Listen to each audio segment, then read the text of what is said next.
যেভাবে ঝুলে যাওয়ার চেষ্টা করছে, আমরা একটু কথা বলার চেষ্টা করব। ভাই আপনি কোথায় যাচ্ছেন? ট্রেনের দরজায় ঝুলছেন কেন? এই কোথায় যাবেন আপনি? কয় ঘন্টা দাঁড়িয়েছিলেন?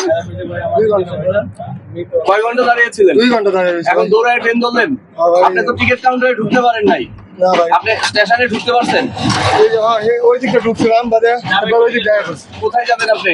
নিজের মোবাইল কোথায় গেল? আপনি গফরগাঁও টিকিট তো করতে পারেন নাই আপনি। এই যে এখন চলতি পথে আপনি টিকিট থাকে আপনি তো প্ল্যাটফর্ম থেকে উঠেন নাই, আপনি তো আউটডোর থেকে উঠছেন। আপনি বাড়ি যাবেন ব্যাগ কই? ভাই বাড়ি যাবেন যে ব্যাগ চেক করুন। না ভাই, ব্যাগ এই যে জীবনে রিস্ক নিয়ে উঠলেন, এটা কি ঠিক করছেন?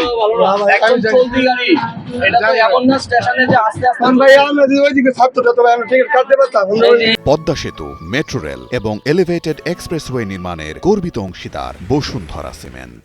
এই গাড়ি টিকিট তো হচ্ছে এই ট্রেনের টিকিট আপনি এটা নিয়ে যাচ্ছেন না, ওই যে কমিউটার ট্রেন। এদিকে আসেন। আমি টিকিট দেয় ভাই, আমি কাটতেছি, শেয়ার আছি তো এটা তো 25% টিকিট দিবে, আপনার তো ফুল দিবে না। ঠিক আছে। 25% মানুষ যাচ্ছে টিকিট কেন ভাই? ঠিক আছে তো ভাই, আমি ভাই সিরিয়ালে খালি হয়েছি, বললাম না আপনারা অনেকক্ষণ ধরে খালি হয়েছি।